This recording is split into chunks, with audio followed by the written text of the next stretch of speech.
Alors, on va donc voir un petit peu les outils de tri qu'on a dans Capture One. Donc là, on est sur une découverte ennemie, on va dire. J'ai fait, voilà, un petit extrait voilà, avec des portraits récemment. On va notamment, donc, pour petit rappel, hop, je vais resélectionner, je vais tout virer et je vais faire ça. Donc quand j'ai mes images de base, je n'ai pas de marqueur, je n'ai pas de couleur, etc.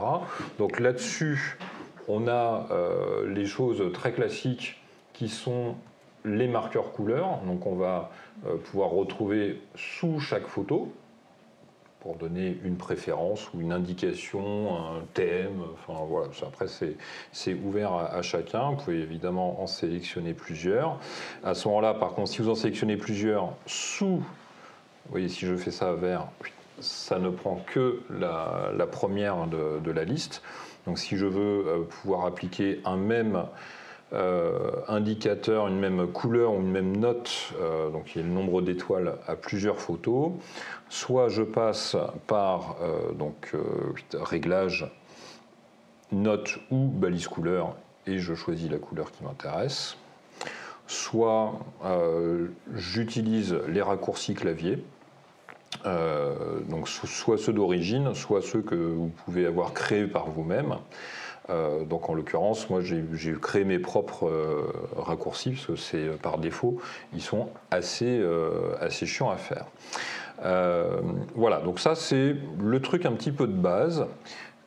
Une fois que j'ai des photos qui ont été marquées d'une manière ou d'une autre, hein, c'est une métadonnée que vous avez ajoutée, j'ai ici dans mes filtres la possibilité donc de n'afficher que les images correspondant à la marque qui aura été apposée dessus. Bon, on est donc sur quelque chose d'extrêmement classique qu'on amène dans un simple explorateur de fichiers, donc rien de fou à ce moment-là. Ce qui va être intéressant, c'est de pouvoir faire du tri un petit peu avancé sur de la multithématique, ou sur de la thématique unique d'ailleurs, sur ou du tri plus ou moins automatisé qui va répondre à certains critères. Donc ça, c'est relativement simple à faire. On va se servir pour ça des mots-clés, entre autres. Les mots-clés, par défaut, vous allez les retrouver dans la bibliothèque. Ici, si je sélectionne l'ensemble de mes photos, d'ailleurs, je n'ai pas sélectionné l'ensemble de mes photos. J'ai un filtre qui est actif. Voilà. Si je n'ai pas toutes mes photos, c'est qu'il y a forcément un filtre. On reprend. Toc, toc, toc, toc. Voilà. Donc, reprenons nos mots-clés. Vous voyez qu'en fait, pour l'instant, dans l'onglet mots-clés, je vais retrouver tous les mots-clés de toutes mes photos. Donc, ce qui fait quand même un certain nombre. Et je le sais parce que, vous voyez, j'ai un petit moins qui apparaît devant chacun des mots, qui est donc l'indication que ce mot-clé-là ne s'applique pas à tout le monde. Voilà, si j'avais un... Exactement. Si je l'enlève, que je veux que ça s'applique, voilà, je mets Guillaume et Musso. Voilà, ces deux mots-clés qui sont ici vont désormais s'appliquer à l'ensemble des images. Voilà. Bon. On peut aussi, de manière très simple, réinitialiser les mots-clés avec le petit bouton qui est ici. Il va me dire, est-ce que tu es bien sûr de ne pas faire une connerie? Je ne fais jamais de conneries, c'est bien connu. D'ailleurs, j'en ai refait une, je ne sais pas pourquoi, mais c'est pas grave. Ok, c'est intéressant. Donc comme quoi, j'ai un gag. Tac. Comme quoi. Tac. Initialiser. Non, je sais pas. Ah si, ce sont des TIFF. Voilà. Donc ça, c'est inscrit vraiment dans le... Voilà. Donc en fait, ceux que je n'ai pas... En fait, dans le lot, j'ai des photos qui sont faites en TIFF et des photos qui sont faites en RAW. Donc les RAW, je peux réinitialiser. Le TIFF, c'est inscrit... de manière définitive dans le fichier. Donc c'est pour ça qu'on a un écart. Une vraie photo, alors que le RAW... Voilà, exactement.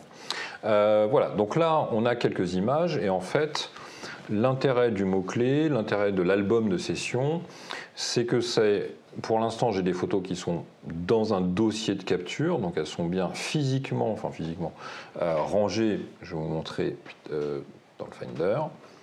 Voilà, elles sont là, pas de souci, hein, on voit bien voilà, des tifs, des choses comme ça.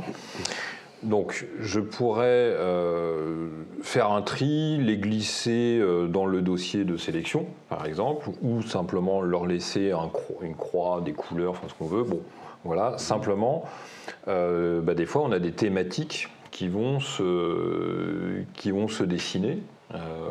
Par exemple, homme, femme, studio, extérieur, etc., etc. Et là, finalement, soit je me retrouve à copier-coller la même photo en 27 exemplaires et c'est un non-sens, oui. Soit en fait, avec les albums de session qui sont des dossiers virtuels, je vais pouvoir les ranger différemment. Donc ça, c'est assez intéressant. Alors, je peux déjà commencer, par exemple, on va faire une première thématique, les hommes, pour les masculins fragiles. Il y a une petite je ne dirai rien. Il y a une ref, voilà. En fait, pour créer un album de session, j'ai plusieurs solutions. La première, je le fais à la volée. Voilà. Je dis, celle-là, il faut que je la mette de côté. Cas typique, vous faites des photos, dans le lot, vous avez 3 photos pour un pote. En fait, il suffit que je les prenne et je les glisse dans la colonne sous les albums de session. Il va automatiquement me créer un album. Et en double-cliquant dessus, je peux renommer. Hop, de manière en y intégrant les photos que je viens de sélectionner. Voilà. Et je peux compléter, enlever, évidemment, au fur et à mesure. Toc, on va en ajouter d'autres. Voilà, on a toc. Alors, je vais même en reprendre exprès certaines que j'avais déjà mises. J'ai beaucoup de photos de mecs, en fait. Toc. Voilà, là on est pas mal. Et pour le coup, les ajouter. Donc elles ne vont pas être en double, évidemment. Il identifie bien chaque photo. Et chose intéressante aussi, si je me dis, non, finalement, celle-ci, je me suis trompé pour une raison XY, elle ne fait pas partie de ce tri-là, un simple clic droit dessus, sur la photo en question, ou les photos, hein, ça peut en concerner plusieurs, et je fais supprimer la variante. Donc, rappel, dans Capture One, le terme pour une image, c'est variante. Et je vous rassure tout de suite, il ne s'agit à ce moment-là de n'enlever la variante, cette image-là, que de l'album virtuel dans laquelle elle était. Choix, quoi. Complètement. Oui, complètement, oui, tout à fait. Voilà, mais des fois, on peut. C'est vrai qu'on peut avoir. Ça peut prêter un petit peu à confusion. Donc, voilà. No stress, ça fonctionne très bien. Bon, maintenant, ça, c'est un premier choix. Je peux faire un deuxième choix qui serait, par exemple, que les photos en noir et blanc. Voilà. Notre classique. Donc, qui, à ce moment-là, va. Concerner à la fois des photos de modèles masculins comme féminins. Donc je peux le reprendre, le reglisser comme je viens de le faire, ou je peux ici appuyer sur le petit bouton plus pour créer un nouvel album. Donc pour l'instant on va se concentrer sur l'album simple. Si j'ai déjà sélectionné, alors on va faire noir et blanc, je lui donne un nom.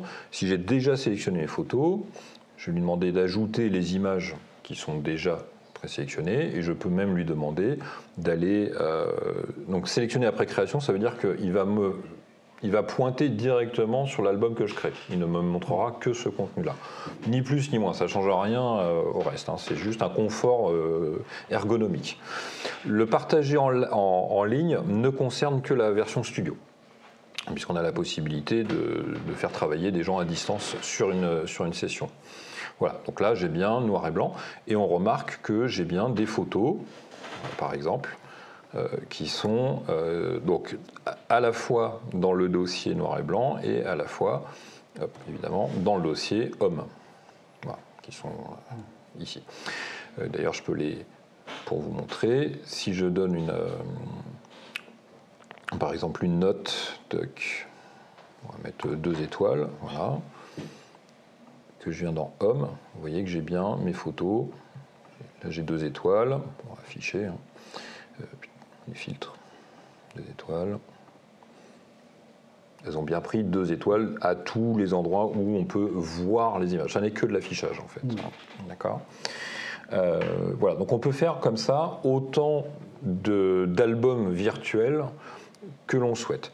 Autre intérêt, c'est qu'un album de session, un album virtuel, c'est généralement un album à thématique. Ça n'est pas forcément une sélection. Par exemple, je pourrais très bien, pour ceux qui shootent en studio ou qui font même de l'événementiel, dire, bon bah là j'ai fait le premier modèle, j'ai fait le deuxième modèle, et donc je fais un album de session par modèle, ou par phase de mon événementiel, ou par phase de mon mariage. Par exemple, je peux avoir les préparatifs de la mariée, la cérémonie, etc. etc. Donc, je peux très bien décider, dès le départ, de tout mettre sans avoir fait de tri dans un album de session pour me concentrer sur une des phases du boulot. Voilà. Donc on va dire par exemple, hop, modèle 1.